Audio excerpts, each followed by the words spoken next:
The massive space station known as Centauri Hub spun slowly against the backdrop of Alpha Centauri's golden light. Among its 1,000 gleaming towers and countless neon signs, one establishment stood out from the rest: the Crystal Nebula. Its transparent dome offered diners a breathtaking view of the star system while they enjoyed their meals, making it the most sought-after restaurant in this part of space.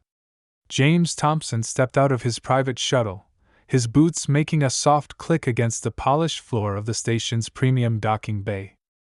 Despite being the founder and CEO of Terra Tech Solutions, the most successful terraforming company in human space, he preferred comfort over flash. His simple black jacket and cargo pants were clean but showed signs of use, exactly what you'd expect from someone who'd spent the day inspecting terraforming equipment on a developing colony world. The day had been long but successful. The new atmospheric processors his company had installed were working better than expected, turning another lifeless rock into a potential paradise for human colonists. James allowed himself a small smile as he checked his wrist computer, which displayed his company's soaring stock prices. Terra Tech Solutions had just secured 3 more major contracts, adding billions to its already impressive value. Walking through the station's pristine corridors, James attracted curious glances from passing aliens. Some recognized him from business news broadcasts, while others simply noted his dark skin with varying degrees of interest or disdain. Humanity's emergence onto the galactic stage was still relatively recent, and not all alien species had gotten used to human diversity. The Crystal Nebula's entrance loomed ahead, its doors made of what appeared to be flowing liquid crystal. The material was actually a rare substance from the Orion Nebula, worth more than some small spaceships. The restaurant's reputation for luxury and exclusivity made it a favorite among the station's elite, both alien and human. As James approached, he could see various alien species dining inside through the transparent dome. Blue-skinned Arcturians sipped glowing drinks while discussing business deals. Tall, willowy beings from Proxima Centauri's colonies sampled dishes that floated above their tables. Even a few humans sat at the premium tables, though James noticed they all had lighter skin tones and wore expensive formal wear. The host station was staffed by Manager Kix, a being whose species prided themselves on their supposed cultural superiority. Standing nearly 7 feet tall, with iridescent scales and 4 arms, Kix carried himself with an air of aristocratic refinement that bordered on arrogance. He was busy checking reservations on a holographic display when James walked up. "Good evening," James said politely, his deep voice carrying the quiet confidence of someone used to commanding boardrooms. "Table for 1, please." Manager Kix looked up, all 4 of his eyes blinking in rapid succession. His upper lip curled slightly as he looked James up and down, taking in his casual attire and dark complexion. The manager's scales shifted color slightly, showing his disapproval. "I'm terribly sorry," Kix said, not sounding sorry at all, "but we are fully booked for the evening." His voice carried the slight whistling accent common to his species, making his words sound almost musical despite their dismissive tone. James glanced past him into the restaurant, where he could clearly see several empty tables near the dome's edge, prime seating that any restaurant would be eager to fill. He also noticed a group of aliens in casual clothing being led to their seats, their attire no more formal than his own. "I see several available tables," James observed calmly, maintaining his professional demeanor. "And I notice your dress code seems flexible for some guests." Manager Kix's scales flickered to a deeper shade of disapproval. "Those tables are reserved," he said quickly. "And our dress code is selectively enforced based on our understanding of various species' cultural standards." James understood perfectly what was happening, but he had learned long ago that direct confrontation rarely led to the best outcomes. Instead, he pulled out his wrist computer again, appearing to check his messages while actually initiating a very different kind of process. "I see," he said simply, his fingers moving swiftly across the holographic display. "That's quite interesting. Would you mind if I waited here for a moment? I'm expecting some news." Manager Kix seemed relieved at the apparent acceptance of his rejection. As you wish, he said dismissively, turning his attention back to his displays. Though I doubt any tables will become available. James leaned against the elegant wall beside the host station, a slight smile playing across his lips as he continued working on his computer. He knew something that Manager Kix didn't, something that would make the next 10 minutes very interesting indeed. As James worked on his wrist computer, a well-dressed couple approached the host station. The woman wore an elegant dress that seemed to change color with every movement, while her companion was dressed in a simple but expensive-looking suit. Both had light skin, and Manager Kix's scales immediately brightened to a welcoming shade. "Good evening and welcome to the Crystal Nebula," Kix said, his voice now warm and inviting. "Do you have a reservation?" "No, we're hoping you might have a table available," the woman said. "Of course. We always make space for distinguished guests," Kix replied, his forearms moving gracefully as he checked his system. "In fact, we have a lovely table right by the dome with an excellent view of the star system." James watched the interaction with interest, noting that it was one of the same tables he had been told was reserved. He continued tapping on his wrist computer, reviewing the financial data that was streaming across his screen. The Crystal Nebula's parent company, Stellar Dining Corp., was in worse shape than he had initially thought. A group of alien traders wandered in next, their clothes as casual as James's. They were a species known for their wealth but relaxed attitude toward fashion. Manager Kix welcomed them enthusiastically, not mentioning any dress code concerns. "Fascinating how flexible your policies are," James commented quietly, just loud enough for Kix to hear. The manager turned to him, all four eyes narrowing. "Perhaps you don't understand how things work in high-end establishments," he said, his musical accent taking on a sharp edge. "We have certain standards to maintain. Our regular patrons expect a particular atmosphere." "And what atmosphere would that be?" James asked, his voice remaining calm and professional. "One free of humans with dark skin?" Kix's scales flashed with indignation. "How dare you suggest? That's not—" He composed himself and continued in a lower voice. "We simply maintain the right to refuse service to anyone we feel might disrupt our other guests' dining experience." More diners were arriving now, and James noticed how Kix's treatment of them varied. Wealthy-looking aliens were welcomed warmly. Humans with light skin and expensive clothes were treated politely.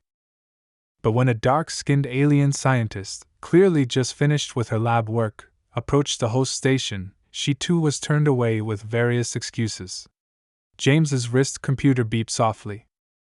The financial data he'd been reviewing had revealed something interesting. The Crystal Nebula was losing money fast. Poor management and declining reputation among the station's more progressive elite had left them vulnerable.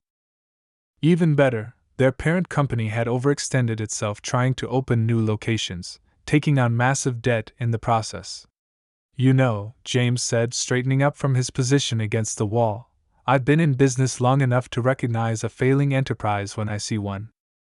Your occupancy is down 40% from last year, your operating costs are up by 35%, and your parent company's stock has lost half its value in the past 3 months.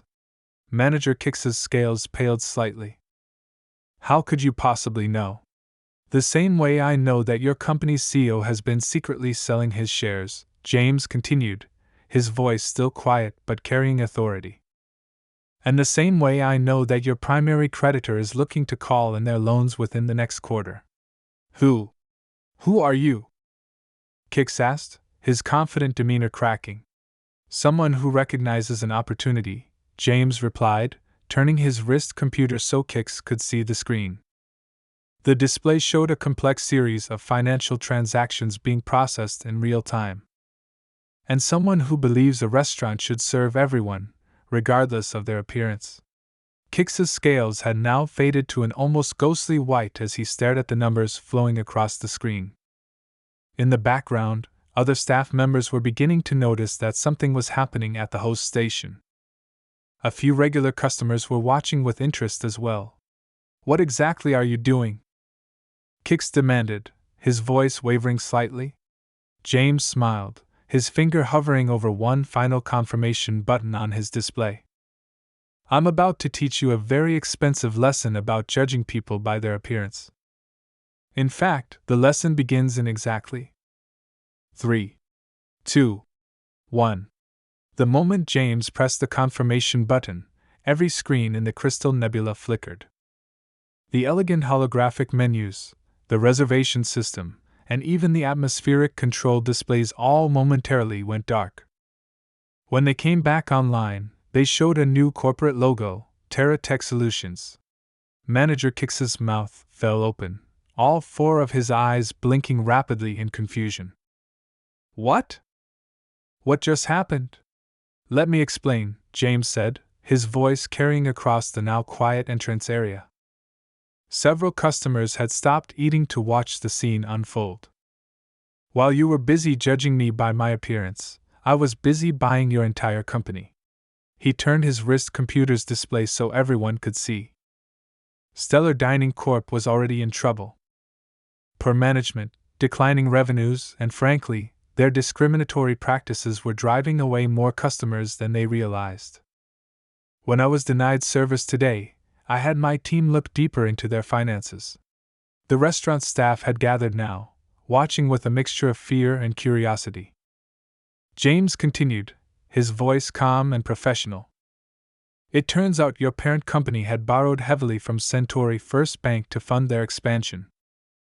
A bank, I might add, that has been looking for a partner in financing some of Terra Tech's new terraforming projects.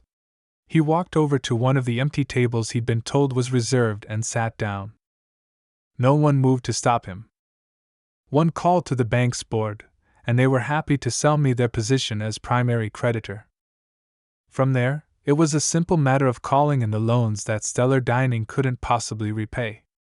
But that's impossible, Kix stammered, his scales shifting through various shades of distress. Such a takeover would require billions of credits? James finished for him. Yes, it did. Fortunately, that's a small investment for someone who's spent the last decade turning lifeless planets into paradise worlds. Terra Tech Solutions doesn't just terraform planets, Manager Kix. We build futures. A young server, who had been watching the scene with growing interest, stepped forward. Does this mean we're all fired? She asked, her voice trembling slightly. James turned to her with a kind smile. Not at all. In fact, I believe in giving people chances to learn and grow.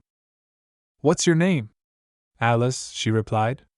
Well, Alice, I think you might be interested in knowing that the Crystal Nebula is about to undergo some significant changes. Starting with a new management position that just opened up. He glanced meaningfully at Kix, whose scales had turned an ashen gray. James stood up and addressed all the staff. I built my company on one simple principle: everyone deserves a chance to succeed. It doesn't matter what they look like, where they come from, or what they wear. What matters is their character and their willingness to work hard. He walked back to the host station, where Kix still stood frozen in shock. The Crystal Nebula will remain a high-end restaurant, but it will be one that welcomes all customers who can afford to dine here. No more arbitrary dress codes. No more discrimination based on appearance or species. Pulling up his wrist computer once more, James displayed a series of charts and projections. My analysts tell me that by eliminating discriminatory practices and expanding our customer base, we can increase revenue by at least 60% within the first year. It turns out that prejudice isn't just morally wrong, it's bad for business. Some of the staff began to nod in agreement. Even a few customers were applauding quietly. The young server, Alice, was beaming with hope. Now, James said, turning back to Kix, you have a choice to make. You can either adapt to our new inclusive policies and learn to treat all customers with respect, or you can tender your resignation. What will it be? The restaurant had fallen completely silent, everyone waiting to hear Kix's response. The manager's scales had finally settled into a pale, thoughtful blue. For the first time since James had walked in, Kix really looked at him not as an unwanted customer, but as someone who had just taught him a valuable lesson about judging others. The next words Kix would speak would determine not just his future, but the future of the Crystal Nebula itself. Manager Kix stood quietly for a long moment, his scales shifting through various shades of blue as he processed everything that had happened. The entire restaurant waited in silence. Finally, he spoke, his musical accent carrying a note of genuine humility for the first time. I would like to stay, Kix said softly. And I would like to learn.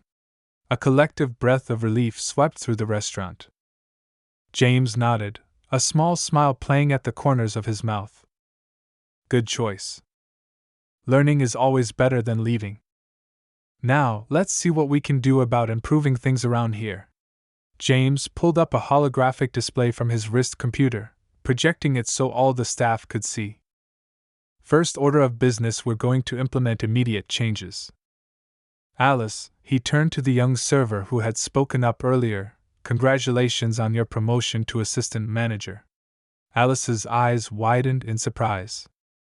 But sir, I've only been here 6 months. And in those 6 months, you've received more positive customer reviews than any other staff member, James replied, showing her the data on his display. You also have the highest service ratings from customers of all species and backgrounds. That's exactly the kind of inclusive excellence we need in management. Kix watched this exchange, his scales now showing bands of thoughtful green. I never looked at the customer feedback data that way before, he admitted. That's going to change, James said firmly. From now on, we'll be making decisions based on data and performance, not prejudice and assumptions. He turned to address the entire staff again. Everyone here has 1 month to prove they can adapt to our new inclusive policies. Those who can't or won't change will be asked to leave. Those who embrace the change will be rewarded. Just then, a group of miners walked in, a mix of humans and aliens, their work clothes still showing traces of space dust. In the past, they would have been turned away immediately. James watched as Kix hesitated for a moment, then straightened up. Welcome to the Crystal Nebula, Kix said, his voice carrying its usual musical tone but with a new note of genuine warmth. Would you prefer a table with a view of the star system or one closer to our culinary preparation area? The miners, who had clearly expected to be rejected, looked pleasantly surprised. A view would be nice, their leader said, smiling. As Kix led them to a prime table near the dome, James noticed other changes already beginning to take shape. Servers, who had previously ignored certain customers, were now attending to everyone with equal enthusiasm. The kitchen staff began emerging to see what was happening, and James could hear excited whispers about expanding the menu to include dishes from more cultures.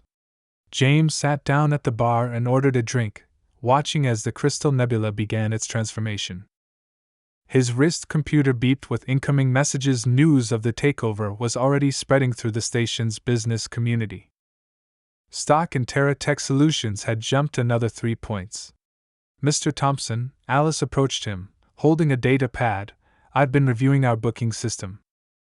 We've been automatically declining reservations from certain species and demographic groups. Should I remove those restrictions? Immediately, James replied.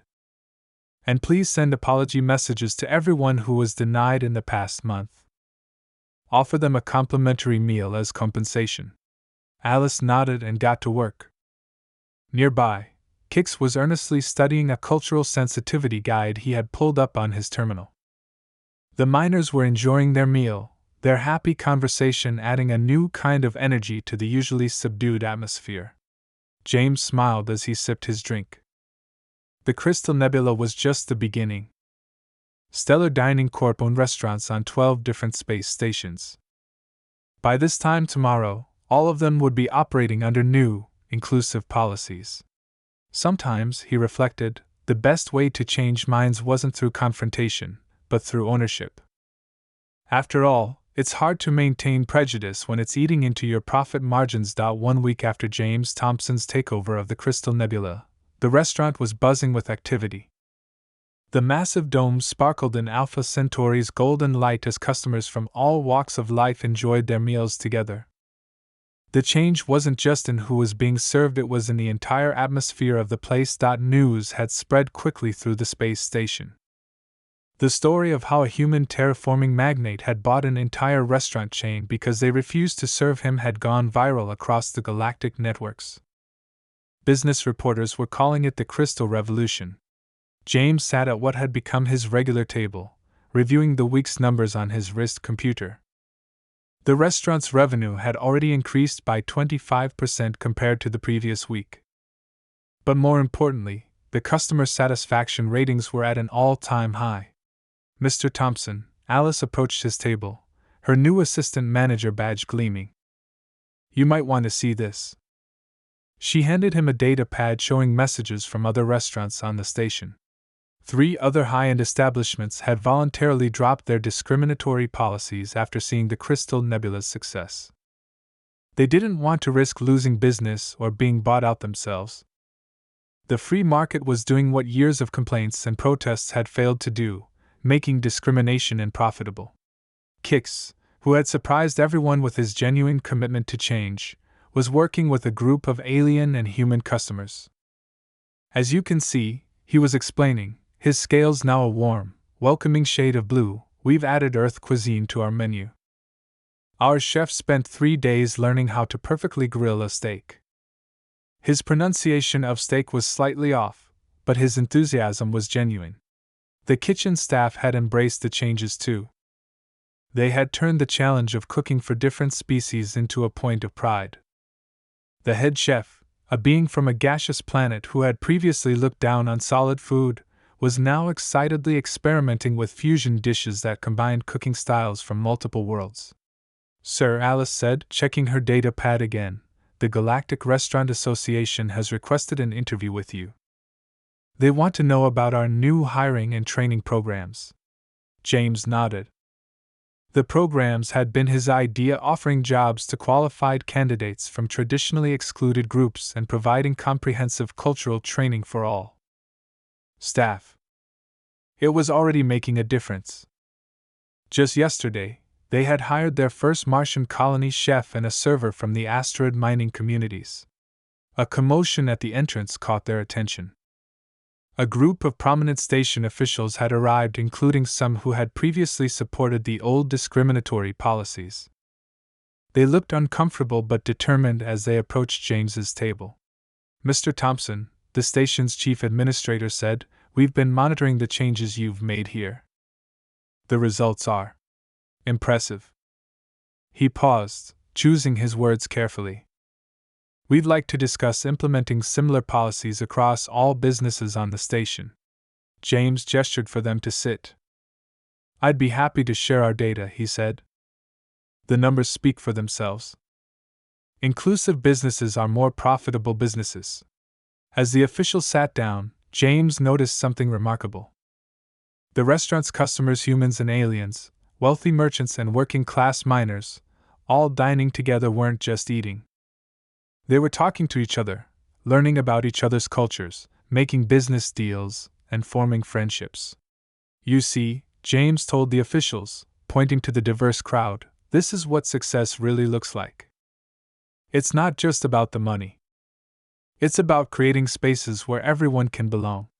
Kix, who was passing by, stopped to add something. "I've learned more about other cultures in the past week than in my entire career," he admitted. His scales rippled with a pattern that in his species indicated deep sincerity. "I was wrong before. Diversity doesn't hurt business, it makes it better." James smiled as he looked around the restaurant. The Crystal Nebula wasn't just serving food anymore, it was serving hope. And that, he realized, was the most valuable thing on the menu. 1 month after the takeover, the Crystal Nebula had become more than just a restaurant, it was a symbol of change. James stood by the dome, watching ships arrive and depart from the space station. Each vessel brought new customers eager to experience the famous restaurant that had started a revolution in the hospitality industry. "Mr. Thompson," Alice called out, hurrying over with her data pad. The numbers from our other locations are in. You won't believe this. James took the pad and smiled as he read the reports. All 12 restaurants in the former Stellar Dining Corp chain had successfully implemented the new inclusive policies. Every single location was showing increased profits, some by as much as 70%. The Mars Colony location is particularly interesting, Alice pointed out. After we removed the gravity restrictions and installed adjustable seating for different species, their bookings tripled. Kix, who had earned the right to keep his manager position, approached them with a group of visitors. Mr. Thompson, these are the owners of the Star Cluster Restaurant Group from the Orion system. They'd like to learn about our training programs. The visitors, a mix of different alien species, bowed respectfully. Their restaurant chain was one of the largest in that sector of space. If they adopted similar inclusive policies, it would affect thousands of establishments. Actually, one of them said, their translator making their excitement clear, we're interested in more than just training. We'd like to discuss a partnership with Terra Tech Solutions. James raised an eyebrow. This was unexpected but not unwelcome. A partnership? Yes, another visitor explained. We've seen how your approach to inclusion has transformed these restaurants. We want to implement similar changes across our entire chain, but we need help. Your experience, your training programs, your management systems, they're exactly what we need. Before James could respond, his wrist computer beeped with an urgent message. It was from the Galactic Business Council, the most prestigious organization of business leaders in known space. They were inviting him to give a keynote speech about inclusive business practices at their annual conference. It seems, James said, looking at both messages, that we've started something bigger than just changing a few restaurants. Just then, a group of students from the Space Academy walked in. They were a diverse bunch, humans and aliens of all types, wearing casual academy uniforms. A year ago, they would never have been allowed inside. Now, they were being greeted warmly by the staff and shown to a nice table near the dome. You know what's really interesting? Alice said, checking her data. These students? They're tomorrow's business leaders. They're learning firsthand that inclusion isn't just right, it's profitable. James watched as Kix expertly guided the restaurant operations. The former prejudiced manager had become one of their strongest advocates for change. He was currently teaching a new staff member, a young human from Earth's African continent, the finer points of alien wine service. Sir, Alice interrupted his thoughts, there's more. The Galactic Employment Bureau wants to use us as a case study. They say our hiring practices could become the new standard across the galaxy. James nodded, taking it all in. What had started as a response to discrimination had grown into something much more significant. The Crystal Nebula wasn't just serving food anymore, it was serving as a model for the future. Schedule a meeting with the Star Cluster Group, he told Alice.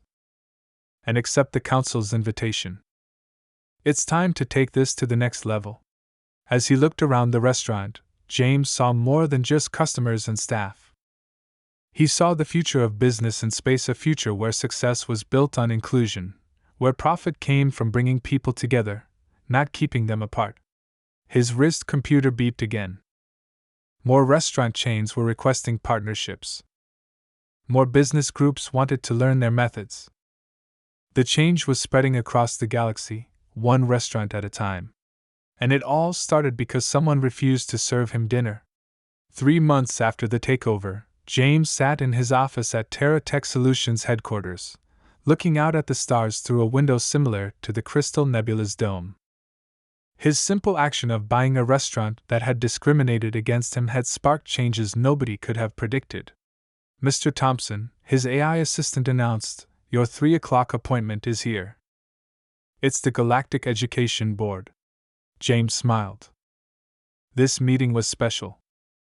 The board wanted to turn the Crystal Nebula's story into a case study for business schools across the galaxy. They believed future generations should learn how one moment of discrimination led to a revolution in business practices. Send them in, he said, standing to greet the board members. 5 distinguished educators entered, representing different species and planets. Among them was a young human woman with dark skin, Dr. Lisa Freeman, who had herself faced discrimination early in her career. "Mr. Thompson," Dr. Freeman began, "what you've achieved is remarkable. In just 3 months, your inclusive business model has been adopted by over 1,000 restaurants across 3 solar systems. But we're interested in more than just numbers." She activated a holographic presentation showing images from various crystal nebula locations. Each image showed diverse groups of people dining together, working together, succeeding together. "Your restaurants have become more than just places to eat," another board member added. "They're becoming centers for cultural exchange. Business deals are being made between species who never used to interact. Friendships are forming across traditional boundaries." Just then, Alice's image appeared on his computer screen. She was calling from the original Crystal Nebula restaurant. "Sir, you need to see this." Her excitement was clear even through the video call. She turned her camera to show the restaurant's main dining area. A group of young aliens and humans were celebrating something. As James watched, he realized they were graduation ceremony the first class of restaurant management trainees from their new inclusive training program. Kix was there, presenting certificates to the graduates. His scales glowed with pride as he spoke about each student's achievements. The former prejudiced manager had become one of their most effective teachers. "That's exactly what we want to show students," Dr. Freeman said, watching the scene. "How change can come from unexpected places, and how good business practices can transform society." James's wrist computer beeped with the latest financial reports. The Crystal Nebula chain's profits had doubled in the past month alone. But more importantly, their success had proven that inclusion was profitable, leading other businesses to follow their example. "We'd like to create a comprehensive curriculum," another board member explained. "Not just about the business aspects, but about the social impact. Would you be willing to help us develop it?" Before James could answer, another call came in. It was from the Galactic Peace Committee. They wanted to nominate the Crystal Nebula for an award recognizing contributions to interspecies harmony. "You see," Dr. Freeman said, "this is bigger than restaurants now. You're changing how the next generation thinks about business and society." James looked at his visitors, then back at the video feed showing the graduation ceremony. He saw humans and aliens celebrating together, former rivals becoming friends, prejudices being replaced by understanding. "Tell me about your curriculum plans," he said to the board members. "But let's discuss it over dinner at the Crystal Nebula. I know a great table by the dome." As they left his office, James received one more message. It was a thank you note from a young alien entrepreneur who had been inspired by his story to start her own inclusive business. She had faced discrimination too, but instead of getting angry, she had followed his example and turned it into an opportunity for change. James smiled as he walked with the board members to his shuttle. Sometimes the best revenge wasn't about getting even, it was about making things better for everyone who came after you. And the Crystal Nebula was living proof of that. 1 year after the day James Thompson was refused service at the Crystal Nebula, the restaurant was hosting its biggest event yet, the first annual Galactic Unity Dinner. The massive dome sparkled with special decorative lights, and ships from across the galaxy were docking at the station to attend. James stood at the entrance, wearing the same casual black jacket and cargo pants he had worn that fateful day. But this time, nobody questioned his right to be there. Instead, beings of all species nodded respectfully as they entered. "Hard to believe it's been a year," Alice said, now the full manager of this location. She had turned down offers to manage larger restaurants, preferring to stay where the change had begun. "Sometimes the biggest changes start with the smallest moments," James replied, watching as more guests arrived. The guest list included business leaders, politicians, educators, and regular customers who had been part of the restaurant's transformation. Kix approached them, his scales shimmering with excitement. He now served as the head of training for all Crystal Nebula locations, teaching new managers how to run truly inclusive establishments. "Mr. Thompson," Kick said, his musical voice carrying genuine warmth, "would you believe we just opened our 100th new location? The Crystal Nebula on Mars is already fully booked for its first month." James smiled. The restaurant chain had grown beyond anyone's expectations. But more importantly, it had changed the way business was done across the galaxy. A recent study showed that companies with inclusive policies were now making 45% more profit than those that discriminated. The main dining area was filled with tables where different species sat together, sharing food and stories. At one table, a group of Martian miners chatted with high-ranking business executives. At another, students from the Space Academy discussed future plans with potential employers. "Sir," Alice interrupted, checking her data pad, "it's almost time for your speech." James nodded and walked to the center of the restaurant. The lights dimmed slightly, drawing everyone's attention. He looked around at the gathered crowd, humans and aliens, rich and poor, all together in harmony. "1 year ago," he began, "I walked into this restaurant and was refused service. I could have gotten angry. I could have filed complaints. Instead, I bought the restaurant." Gentle laughter rippled through the crowd. "But this celebration isn't about me," he continued. "It's about all of you. It's about every customer who chose to dine here, showing that people of all backgrounds can share a meal together. It's about every employee who embraced change and helped create something special." He gestured to Kix and Alice. "It's about managers who learn that success comes from welcoming everyone, not turning people away. And it's about proving that doing the right thing is also good business." The crowd applauded as James raised his glass. The Crystal Nebula isn't just a restaurant chain anymore. It's proof that change is possible. That prejudice can be overcome. That the future belongs to those who bring people together. As if to prove his point, a group of young aliens and humans at a nearby table stood up.